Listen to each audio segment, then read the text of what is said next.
এই হারামজাদা বজ্জাত ছেলে, পায়খানায় গিয়ে কি করে এসেছিলি? তোর জন্য আমি পায়খানায় গিয়ে পিছলে পড়ে গিয়ে মাজাটা মনে হয় ভেঙে গেল।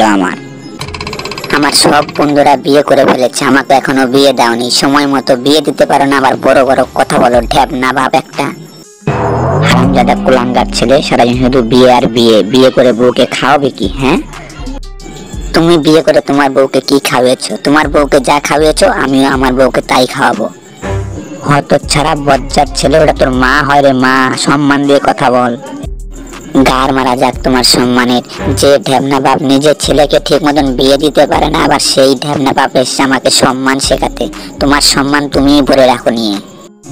ওর মা যে কি খেয়ে ওকে জন্ম দিয়েছিল, একে তো হ্যান্ডেল মেরে মেরে পুরো বাড়ি খিচ করে ফেললো, তারপর আবার উল্টো পাল্টা কথা। আমার আর সহ্য হয় না এগুলো, আমার হয়েছে তো জ্বালা। কিরে অসময়ে তুই এখানে দাঁড়িয়ে আছিস যে, কাজে যাবি না? ধুর বেড়া, গার মারা যাক কাজের ওদিকে, আমি কাজে যাব না। কাজ না করলে কি বাল ফালিয়ে খাবে বাড়া? দেখ বাড়া, ভালোভাবে বলছি, উল্টো পাল্টা কথা বলবে না। এদিকে ছেলে বাড়া বিয়ের জন্য পাগল হয়ে গেছে, হ্যান্ডেল মারতে মারতে পুরো ঘর বাড়ি একদম খিচ করে ফেললো আমার। ছি ছি ছি ছি, তোর ছেলে হ্যান্ডেল মারে তুই জানলে কি করে?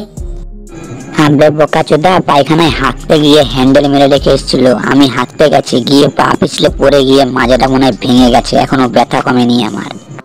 খুব হাস্যকর বিষয়, ছেলে হ্যান্ডেল মেরেছে, বাপ গিয়ে পড়ে গিয়ে মাজা ভেঙে নিয়েছে। আমার খুব হাসি পাচ্ছে জানিস।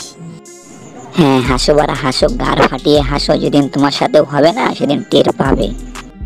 যাই হোক, তুই তাহলে তোর ছেলেকে বিয়ে দিচ্ছিস না কেন? বিয়ে দিয়ে দে। বোকাচোদা, বিয়ে বাড়া বললেই হয়ে গেল? মেয়ে বাড়া বালের গোড়া থেকে পাবো? তুই বাড়া নাম তো বটককে খবর দে, তাহলেই তো হয়ে যায়। তাকে এখন কোথায় পাবো আমি? হাজির হাজির, আমি হাজির। এটা আবার কোন লড়ারে? এমনিতেই চিন্তায় গাড় ফেটে যাচ্ছে, তারপর আবার এসে বলছে হাজির হাজির। তোমরা আমাকেই স্মরণ করলে আর আমি আসবো না, তাই কখনো হয়? আমি নান্টু ঘটক গো, নান্টু ঘটক। ও আচ্ছা আচ্ছা, যেমন নাম তার তেমন কাজ। তো তাড়াতাড়ি বলে ফেলো, ছেলে নামে ভাঙা, খোড়া, ল্যাংড়া, বোবা সব চলে যাবে। না না ঘটক ভাই, এর মেয়ে নয় ছেলে, আর ল্যাংড়াও নয় খোড়াও নয়, রূপে গুণে একবারে জনি ভাই। ও আচ্ছা, জনি ভাই, জনি ভাই, সেই নামটা আবার শুনলাম। এক সময়কার আমি খুব বড় ফ্যান ছিলাম তার। কেন এক সময়কার কেন? এখন আর তুমি বুঝি ফ্যান নেই জনি ভাইয়ের? না, এখন আর ফ্যান নেই, কারণ সব জামা কাপড় ধোলা হয়ে যাচ্ছে তো, তাই ফ্যান বাদ দিয়ে দিয়েছি আমি। কেন কেন, জনি ভাইয়ের ফ্যানের সঙ্গে জামা কাপড় ধোলা হওয়ার সম্পর্কটা কি? ওসব কথা বাদ দাও, আগে বলো তোমাদের কেমন মেয়ে পছন্দ? আমাদের পুরো একদম গাড় ফাটা মেয়ে দরকার। মালটা কি পারা পাগলা চোদা নাকি? বিয়ের আগেই গাড় ফাটা মেয়ে চাইছে? গাড় ফাটা মেয়ে মানে আমি ঠিক বুঝলাম না। গাড় ফাটা মেয়ে মানে খুবই সুন্দর দেখতে একটা মেয়ে, জনি ভাইয়ের মতন দেখতে ছেলেটা, তার জন্য একটা ভালো মেয়ে না নিলে হয়? ঠিক আছে ঠিক আছে, আপনাদের কোনো চিন্তা নেই, একটা ভালো বংশের মেয়ে আছে, বংশও খুব ভালো, পুরো আপনাদের মতন। আপনাদের ছেলের সাথে খুব ভালো মানাবে, সে একদম মিয়া খালিফার মতন দেখতে। ও মিয়া খালিফা, নামটা কতবার শুনলাম, তাকে দেখার সৌভাগ্য এখনো হয়নি। আমরা পুরো রাজি একদম, মেয়ে না দেখে, আর দেখলে তো পাগল হয়ে যাবো একবারে। ঠিক আছে, তাহলে কালকে আমরা মেয়ে দেখতে যাচ্ছি, ওই কথা ফাইনাল রইলো এখানে। কাল সকাল সকাল চলে আসবে। শোন গেদা, ঘটকের সঙ্গে কথা বলে এলাম, কাল তোর জন্য মেয়ে দেখতে যাব, সকাল সকাল রেডি হয়ে থাকবি। মেয়ে কিন্তু পুরো একদম ঝাক্কাস, মিয়া খালিফার মতো দেখতে।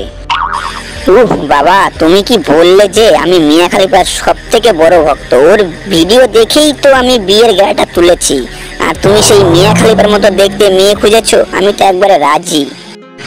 এ গেদা শোন, মিয়া খালিফার ভিডিওটা আমাকে দেখাবি তো একটু? আমার না মিয়া খালিফাকে দেখার খুব ইচ্ছা জানিস।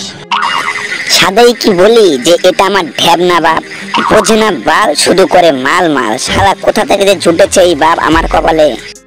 শালার পোলা আমাকে শুধু ঢ্যাবনাই বলে গেল সারা জীবন। আমার এই ঢ্যাবনামির জন্যই আজ ওর বিয়ে হচ্ছে, এটা কখনো ভেবে দেখলো না।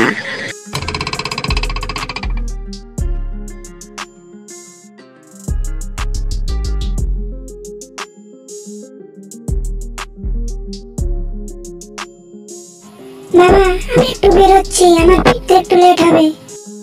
হতচ্ছাড়ি মেয়ে, কোথায় যাবি? আজ না তোকে দেখতে আসবে। ও বাবা, আমি একটু হ্যান্ডেল মারতে যাবো। তুমি তো জানো হ্যান্ডেল না মারলে ভালো লাগে না আমার। হ্যাঁ, গোষ্ঠী শুদ্ধ হ্যান্ডেল মারতে যা, আমি বাড়িতে বসে বসে পাহারা দিই, যত সব অকম্মার ঠিকই। আরে আরে ঘটক মশাই যে, আপনারা চলে এসছেন, ঠিক আছে বসে বলুন। তা বলি মেয়ে কোথায়? মেয়েকে ডাকুন, আমাদের হাতে অত বেশি সময় নেই, তাড়াতাড়ি কাজ সেরে চলে যাবো আবার। আসলে ঘটক মশাই হয়েছে কি, মেয়ে না একটু হ্যান্ডেল মারতে গেছে। ছি ছি ছি ছি, আপনার মেয়ে হ্যান্ডেল মারে? এসব কি কাজ করে? আচ্ছা তাহলে মেয়ে তো নেই বুঝলাম, তাহলে বাড়ির আর সবাই কোথায় গেছে? আসলে হয়েছে কি, বাড়ির সবাই হ্যান্ডেল মারতে গেছে। খেপাচোদা ঘটক, বারা পাড়ার বালের জায়গায় মেয়ে দেখা নিয়ে এসছে। বারা মেয়ের গোষ্ঠী পুরো হ্যান্ডেল মারা গোষ্ঠী। এই গোষ্ঠীতে আমি বাল বিয়ে করবো না, বারা গার মারা গা তোরা সবাই মিলে।